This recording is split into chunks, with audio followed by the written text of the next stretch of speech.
Saludos cordiales, estimadas y estimados estudiantes. Un gusto poder saludarles y compartir con ustedes.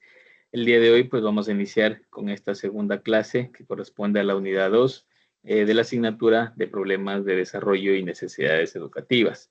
Como parte de inicio, pues vamos a poner el video que corresponde reflexivo.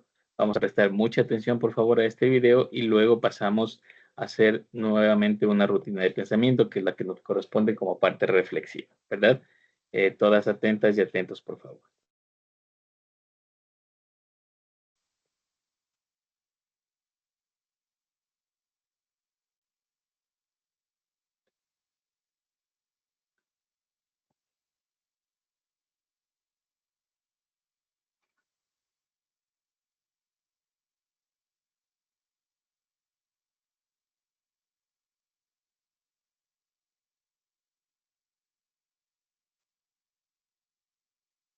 Today we're going to be talking about fractions. Fractions are your friend. Use fractions in everyday life. You just don't realize it. For example, say your mother bakes a pie. She cuts the... Cohen, just go to the principal's office.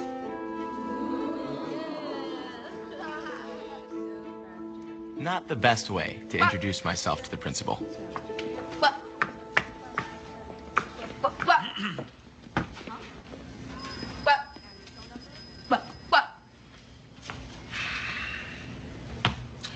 do you think our school's for, Brad?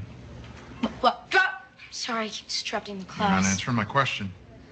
What's a school for? To educate, isn't it? To use knowledge to wipe out ignorance.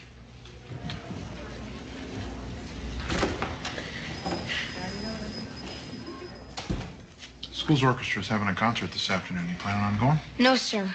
My tics will ruin the music. I want you to be there.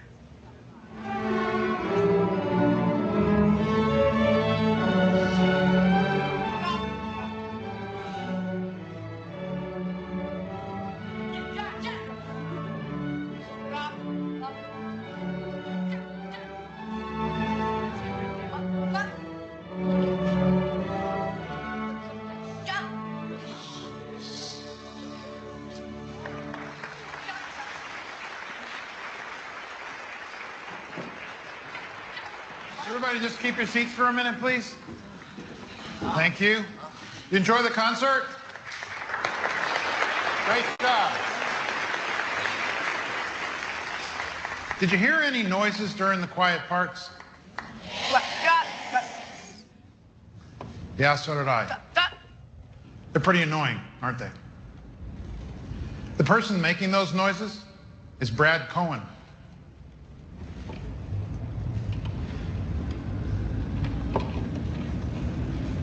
Come on up here, Brad.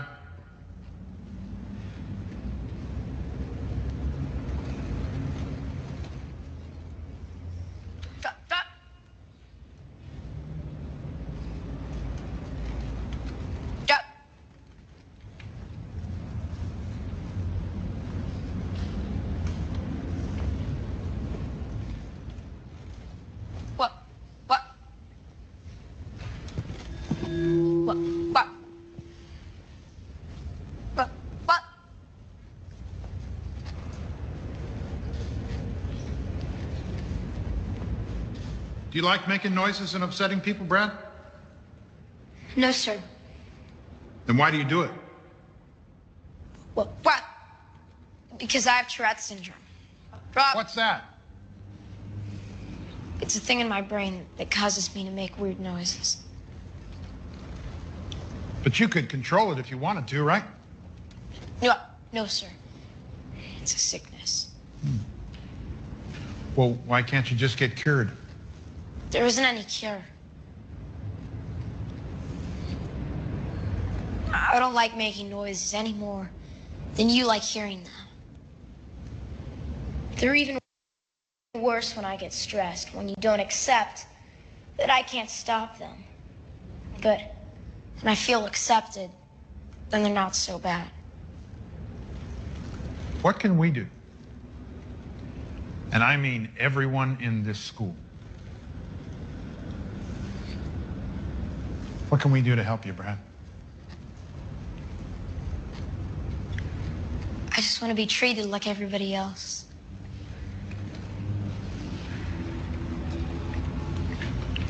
Good job. Give me some. Drop, drop.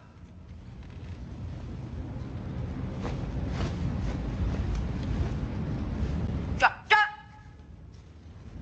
Drop, drop. Drop, drop, drop.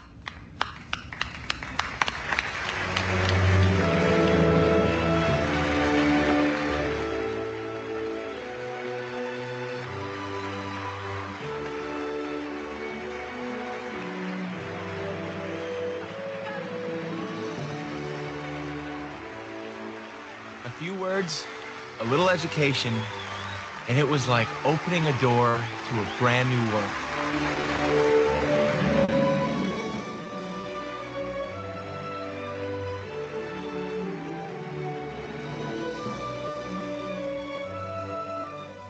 Now someday, some way I knew, Tourette's or no Tourette's, I was going to be a teacher.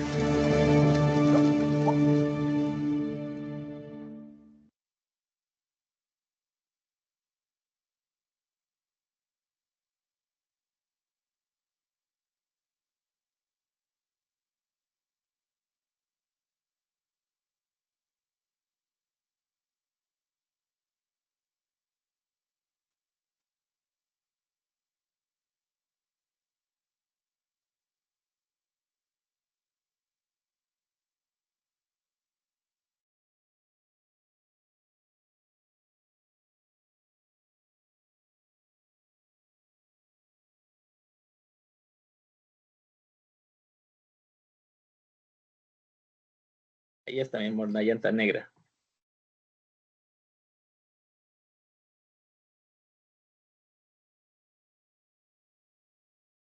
Muy bien. Listo.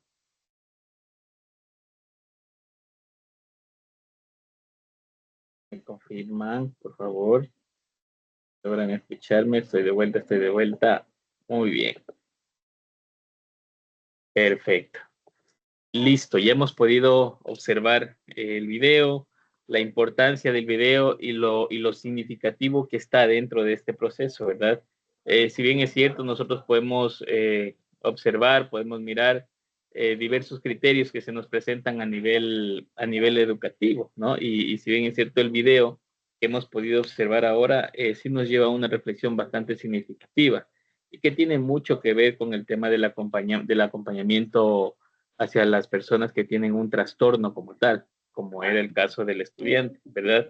Que tenía un trastorno, que tenía una dificultad a nivel de lenguaje, ¿verdad? Un trastorno del habla, que específicamente que era el síndrome de Tourette, que obviamente se manifestaba como una alteración a nivel cerebral, pero que se manifestaba en el tema de un tic como tal, ¿verdad? Entonces, esto es importante que nosotros lo tengamos claro, que se nos viene presentando a nivel educativo, pero claro, ahí entra la parte importante de labor docente, la labor que tiene el docente para de alguna manera atender este tipo de situaciones. Y cómo la va a atender, cómo va a abordar este tipo de situaciones, es importante porque de alguna manera se le considera al docente, en este caso al rector, como la máxima autoridad, quien pudo detectar la necesidad educativa del estudiante, ¿verdad? Claro, no solo lo hizo para detectarla, no solo la detectó, sino también la consideró como un punto de importancia de poder sensibilizar a la sociedad, en este caso, a la comunidad educativa, docentes, familias y estudiantes que tenían a su alrededor, con la intención de que el estudiante sea aceptado dentro de este espacio, ¿verdad? Con esa específica intención. De lo contrario, pues sí hubiese un desconocimiento absoluto y encima de este desconocimiento, pues también existiría una dificultad emocional, ¿verdad? Que no sería atendida en este caso, por la unidad educativa, por los docentes. Si bien es cierto y podíamos observar en los videos, los docentes se molestaban con el sonido, se molestaban con este tic que no podía controlar el estudiante. Y eso de alguna manera le llevaba a creer, ¿no?, al docente que era que el estudiante le estaba haciendo mofa. que le estaba haciendo burla, que le estaba molestando. Sin embargo, es muy considerado que estas situaciones pasan dentro de las instituciones educativas y por desconocimiento no se le considera como algo, como un valor significativo para atención o no se le considera como una necesidad educativa. Sin embargo, nosotros dentro de este tema sí queremos valorar la importancia de poder atender este tipo de necesidades. No podemos dejar de lado, no podemos omitir este tipo de situaciones que se presentan a nivel educativo y mucho menos tenemos que juzgar, ¿no? Primero la empatía, primero el compromiso que tenemos como docente y la atención a la diversidad de nuestros niños, niñas y adolescentes en los centros educativos. En este caso, pues, como bien podemos ver, la labor del docente es muy importante y esa labor, pues, no podemos nosotros dejarla de lado y tener que pensar que no tenemos que atender, la tenemos que atender. Es una necesidad que debemos darle prioridad en acompañamiento, que tenemos que darle prioridad de un punto de que sea significativo el trato que se le dé a un estudiante. Como lo decía el estudiante, que era lo que pedía, ser tratado igual que los demás. Así de sencillo. Solo trátenme igual que al resto, nada más. ¿Por qué? Porque nuestros estudiantes en algunos casos piden auxilio, piden acompañamiento, piden superhéroes, buscan quien les ayude. ¿Y quiénes son los únicos que les pueden ayudar en el ámbito educativo? Pues somos nosotros los adultos. Ellos como estudiantes son y serán nuestro interés superior como parte de una entidad educativa y nosotros estamos para atender ese tipo de necesidad, ¿verdad? Entonces, con esta breve introducción, vamos a ir observando un poquito sobre la situación que se nos presenta ahora en esta clase, ¿verdad? Hablamos un poco y vamos a tratar de manera significativa la evaluación y el tratamiento de los trastornos de aprendizaje. ¿Cómo lo vamos a evaluar? ¿Cómo lo vamos a tratar? ¿Y en qué consiste la clase de hoy? Bueno, vamos a hacer una breve introducción. Esta presentación, esta clase como tal, va a abordar aspectos muy significativos, algo básico en lo que corresponde a la evaluación, el tratamiento dentro de las situaciones de trastorno del habla y el aprendizaje de los niños y niñas, que son de alguna manera escolarizados, están dentro de un contexto educativo. Estos niños y niñas que de alguna manera han sido matriculados, están dentro de las instituciones educativas, pero que también han sido ya detectados frente a una necesidad, como un trastorno, tanto de aprendizaje, un trastorno del habla, un trastorno de desarrollo, un trastorno en las habilidades de aprendizaje, varios factores que se puede considerar, pero siempre y cuando estén inmersos dentro del sistema educativo. Si no lo están, pues de alguna manera también existe una corresponsabilidad familiar de poner a estudiar a nuestros chicos y chicas que están con rezago o con deserción escolar, ¿verdad? También conoceremos un poco sobre la evaluación psicopedagógica, ¿verdad? Y de alguna manera vamos a intentar procesar el objetivo de esta evaluación, de qué se trata, para qué se trata y qué es lo que buscamos con esta evaluación, ¿verdad? Hablando un poco dentro del objetivo, es qué, cuándo y cómo lo vamos a evaluar dentro de este proceso significativo de aprendizaje, ¿verdad? También vamos a observar, a mirar algo en base a los trastornos específicos, como son las dislalias, las disartrias, las disfasias, las afasias, poniendo o considerando de alguna manera el tema de las causas, consecuencias y el diagnóstico de intervención, lo que necesitemos atender dentro de este proceso, ¿verdad? Y claro, dentro, como para complementar, también vamos a mirar un poco sobre la hiperactividad, el TDAH, la dislexia, la discalculia y el trastorno del espectro autista. Esto es parte importante dentro de la etapa de desarrollo y que nosotros tenemos que atender en función de la parte educativa, ¿verdad? Eso nos toca, a eso estamos prácticamente llamados dentro del rol docente y no podemos dejar de atender este tipo de situaciones, ¿correcto? Entonces vamos a avanzar con la siguiente plantilla y esta plantilla directamente nos lleva a hablar un poco sobre la evaluación psicopedagógica como un componente clave, ¿verdad?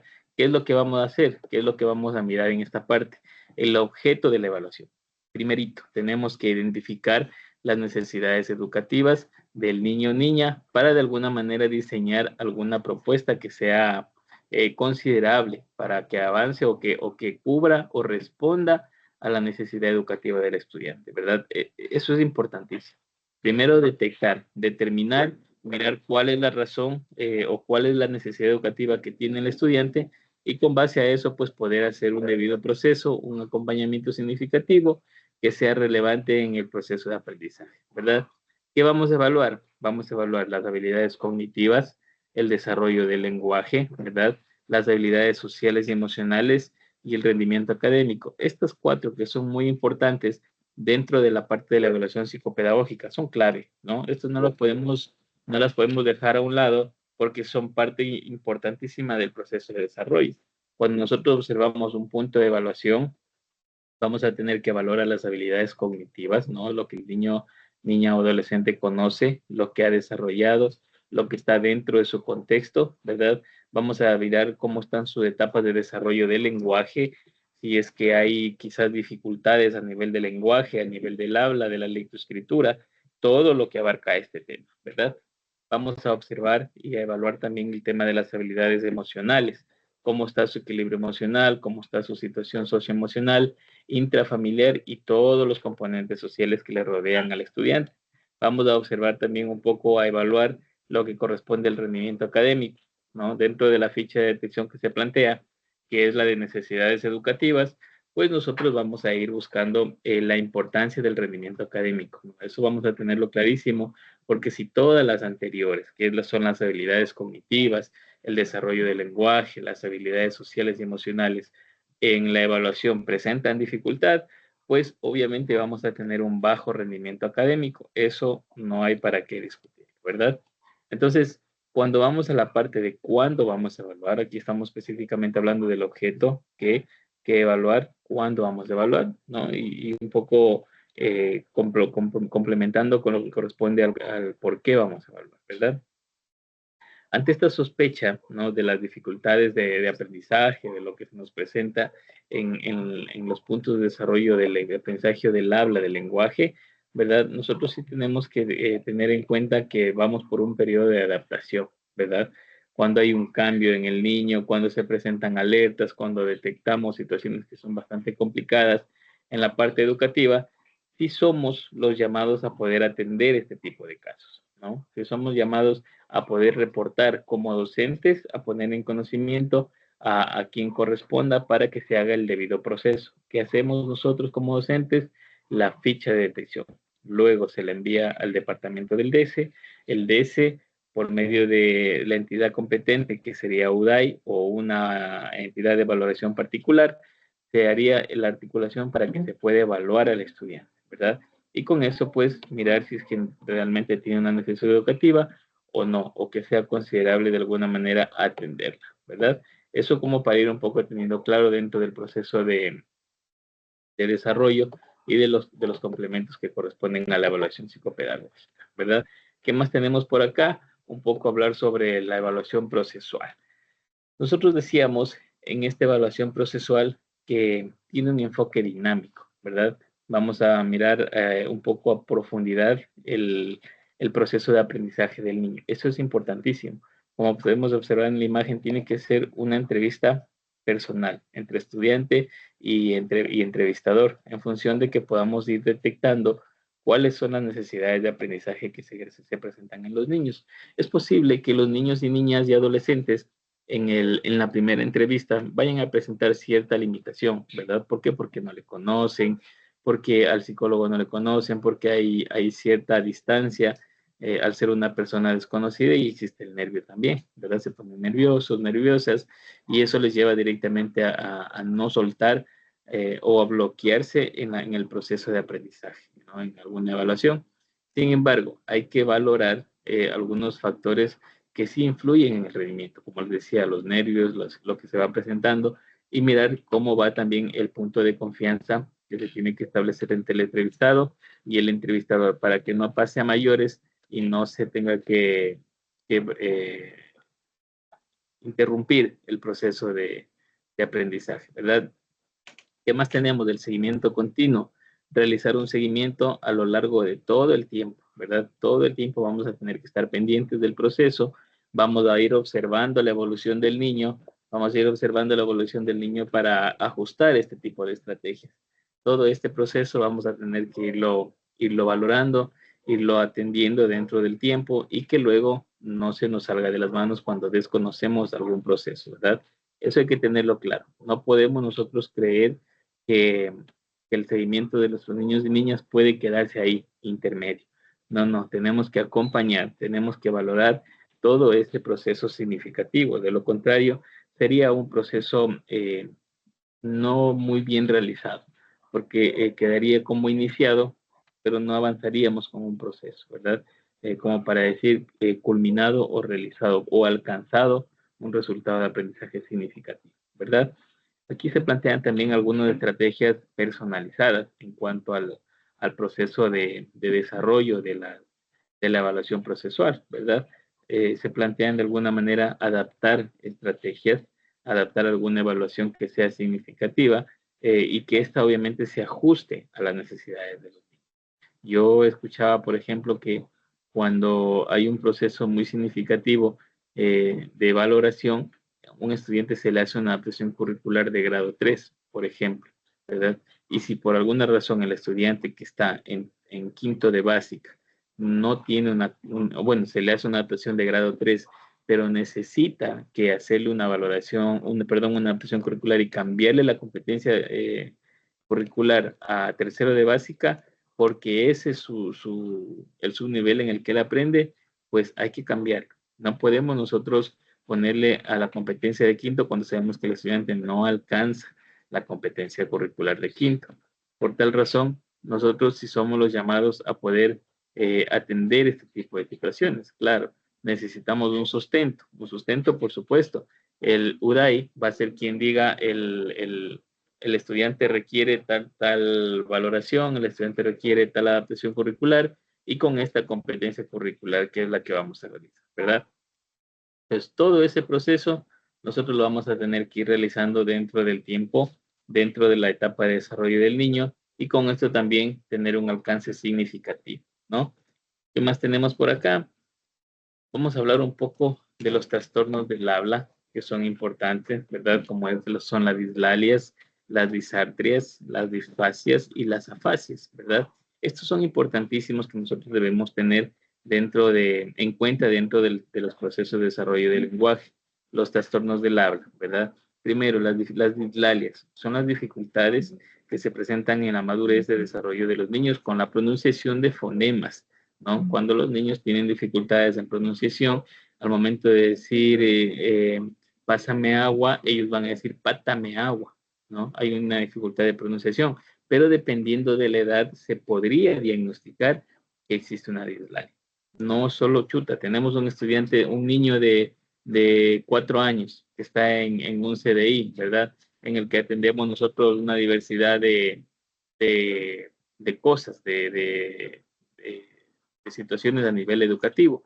Entonces, no podemos creer que el niño, por la pronunciación, va a tener una dislalia. No, no, porque la edad es muy temprana. Todavía está en una etapa de formación y de pronunciación. Sin embargo, si vemos que la edad ya es pronunciada, que la edad ya es un poquito más avanzada, entonces ahí sí vamos a tener que va a hacer una valoración en el que nos determine que tenga una dislalia. No podemos creer que el niño tenga dislalia sin un diagnóstico. Sin un diagnóstico no tiene dislalia, pero si tenemos un sustento, un documento que nos diga que se ha hecho una valoración y que esta valoración arroja para que el niño tenga este trastorno del habla, entonces ahí sí nos vamos a creer que él tiene trastorno del habla y porque eso está fundamentado. Lo mismo en las disartrias, la alteración de la articulación debido a problemas neurológicos. Ojo, cuando hay problemas neurológicos, el trastorno va a estar ahí presente, quizás un tratamiento con aquel persona que puede, en este caso, el terapista del lenguaje, que pueda acompañar y que de alguna manera se pueda solventar una parte de la situación de aprendizaje del estudiante, ¿verdad? Pero no podemos nosotros tratar de hacer terapias, ¿no? Porque nosotros lo que tenemos que buscar es dar la flexibilidad y dar el acceso a que el estudiante pueda aprender. Si el estudiante tiene dificultades de pronunciación y yo soy docente de tercero de básica, en la asignatura de inglés voy a tener que ponerle mucho cuidado porque se le va a hacer muy complicado, ¿verdad? Se le va a hacer muy difícil Entonces, cuando el estudiante tiene disfasia, sí tiene un trastorno del lenguaje que le dificulta el tema de la comprensión, ¿verdad? Y así como le dificulta la parte de comprender, también se le complica expresar. Es decir, entienden de una forma diferente y asimismo lo van a expresar de una forma diferente. Esto se origina así mismo por una situación o una lesión cerebral. Las disfasias no solamente es cuando se nace, sino también por algún accidente, un golpe que se presente por medio de un accidente o en la cabeza. Eso ocasionaría una lesión cerebral y por tal razón puede ser candidato a tener una disfasia, aunque tenga una edad adulta. Eso también vamos a tenerlo claro como parte del proceso que corresponde a los trastornos del habla, ¿verdad? Hasta ahí pues vamos valorando un poco la importancia de estos procesos. Acá tenemos lo que corresponde a las causas y las consecuencias de estos trastornos, ¿verdad? Porque así como se crea todo trastorno, toda situación o dificultad que se presente a nivel del habla o de desarrollo de los niños, pues sí va a generar ciertas dificultades, ciertas consecuencias en los niños en la pronunciación y en el lenguaje, ¿verdad? ¿Cuáles serían unas causas genéricas? La predisposición hereditaria, ¿verdad? A desarrollar ciertos trastornos del habla. Es posible que un familiar tenga una situación o un trastorno del habla y que cuando nace el niño o el familiar, pues también tiene este tipo de trastorno por un punto genético hereditario, ¿verdad? Como les decía hace un momento, también se puede causar por lesiones cerebrales, ¿verdad? Traumatismos, accidentes, lo que se considera que se vaya creando un punto de cerebro vascular y que dañe estas áreas del cerebro, ¿verdad? Que son específicas del lenguaje, estas áreas que debemos protegerlas, que se tienen que cuidar. Sin embargo, cuando hay un accidente, muchas veces hay personas que terminan siendo candidatos a tener una lesión cerebral y por tal razón también un traumatismo a nivel del habla y esto se crea un trastorno, ¿verdad? Eso hay que tenerlo claro, por eso hay que tener mucho cuidado también con nuestros chicos cuando están en la escuela por una mala caída, un juego, un mal golpe, y estas cosas pueden ocasionar este tipo de situación.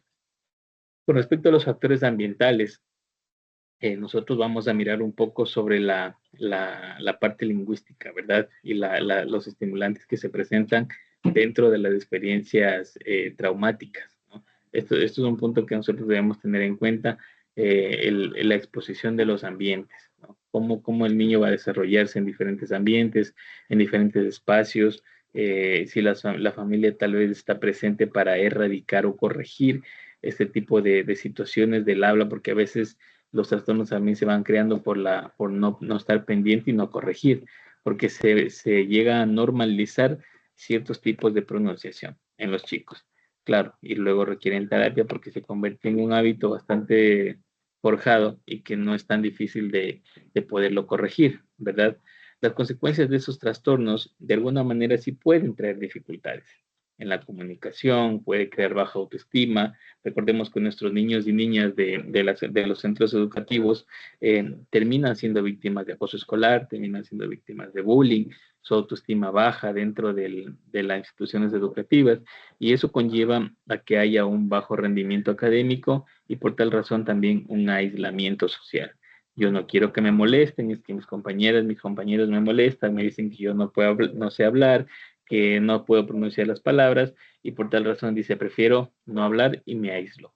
Y me quedo a un lado y no lo converso con nadie, no le digo a nadie lo que me pasa, más en casa, que mi mamá o papá sí me entienden lo que yo les digo, ¿verdad? ¿Por qué? Porque cuando les hablo un poco de los factores ambientales, mamá y papá entienden lo que su hijo dice, aunque no le pronuncie correctamente, pero no es solo entender, sino también enseñar, ¿no? Familia, ¿no? En este caso, y en la escuela, el profesor o la profesora será el responsable también de enseñar cuando el estudiante le esté pidiendo las cosas de manera en una pronunciación que no corresponde. Si vemos que de ahí no funciona, obviamente no le voy a decir, no tengo que ser estratégico, tengo que ser tinoso, tengo que ser asertivo como docente para que el niño no se incomode o la niña no se incomode y pueda también tener un punto de confianza para ir mejorando, para salir a flote y mejorar, ¿verdad? Lo mismo en casa, la familia es un punto importante para que pueda de alguna manera atender.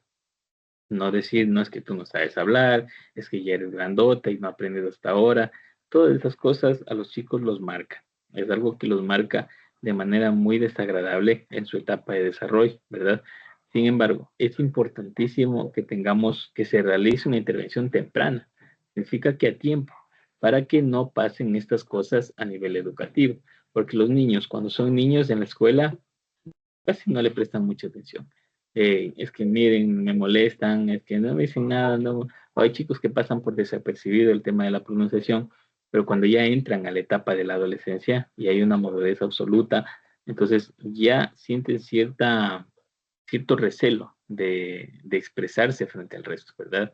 Y eso le genera aislamiento, porque en la adolescencia es cuando más se fijan un poquito las cosas los compañeros, van a haber preguntas, quizás en algunos casos preguntas eh, eh, que tengan un valor significativo, como pueden también haber preguntas que tengan un valor despectivo y que de alguna manera esto afecte la parte de desarrollo de los niños y niñas. Entonces, eso hay que tener en cuenta, ¿no? La adolescencia es un punto importante y termina siendo una situación de alerta, porque a veces los chicos sí que se crean ciertos trastornos y no pueden salir de estos trastornos, ¿no? Y entran prácticamente en un cuadro depresivo por el exceso de presión social que tienen, ¿no? Eso hay que tenerlo claro dentro de este proceso.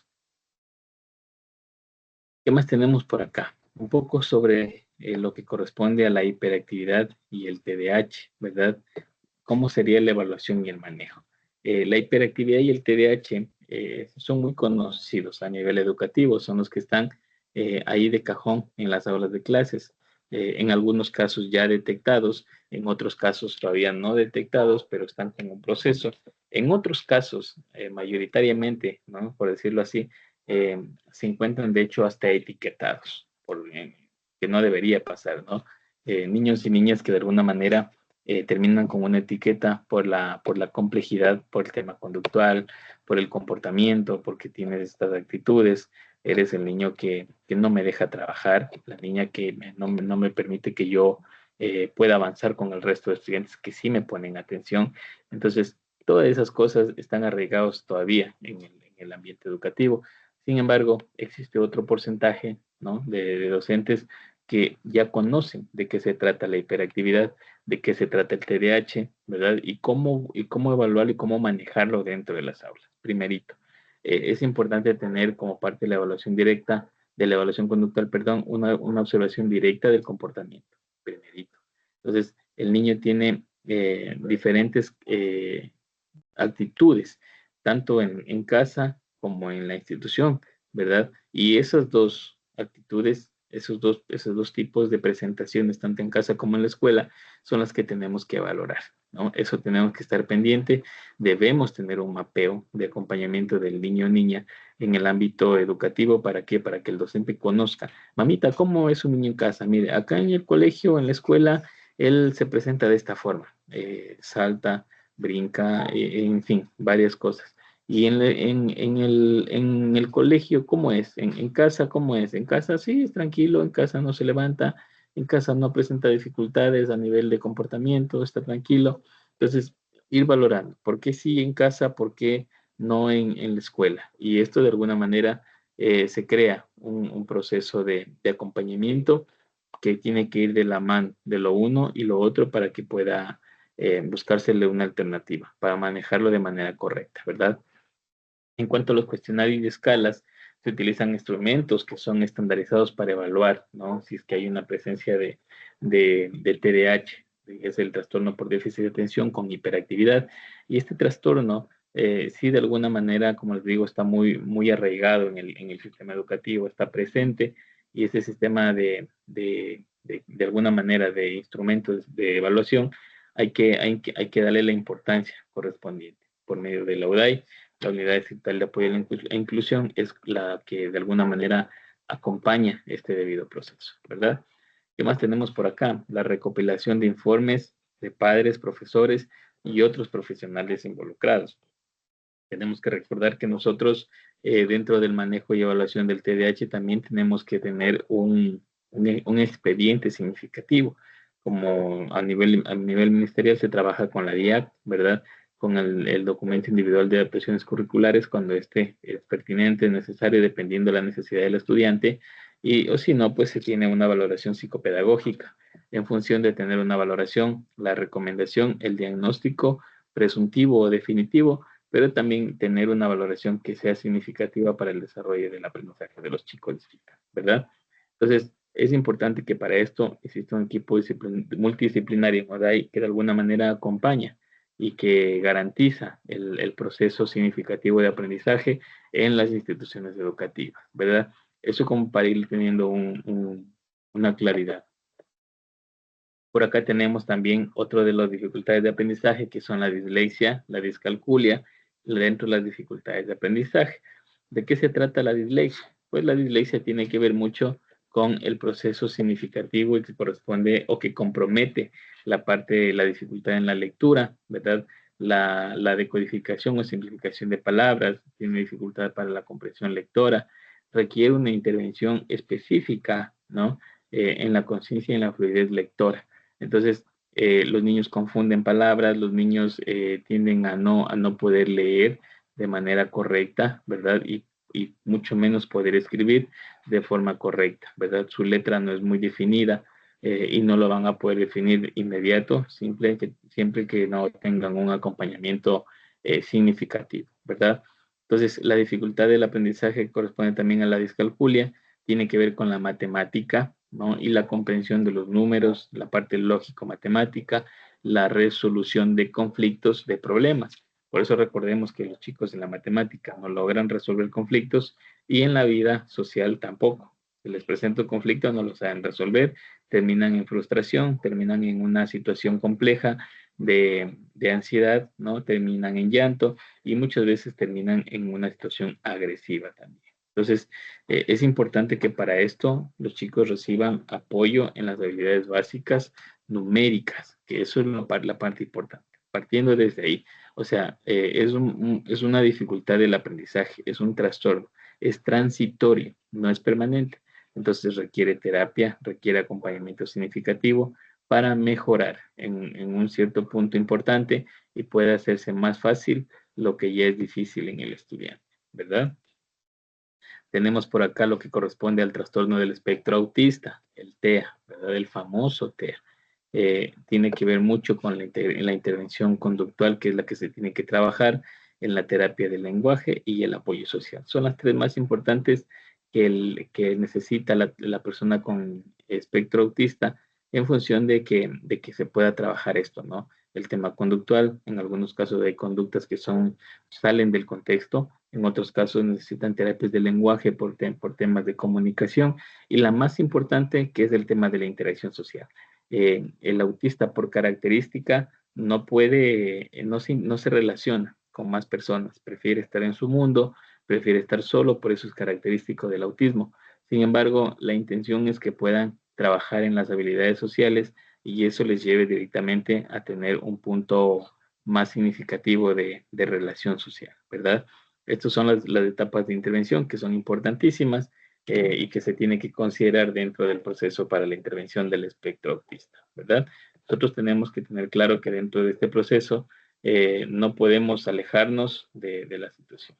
Yo he concluido este trabajo con la importancia, ¿no? de los tratamientos, de la evaluación en los trastornos de aprendizaje.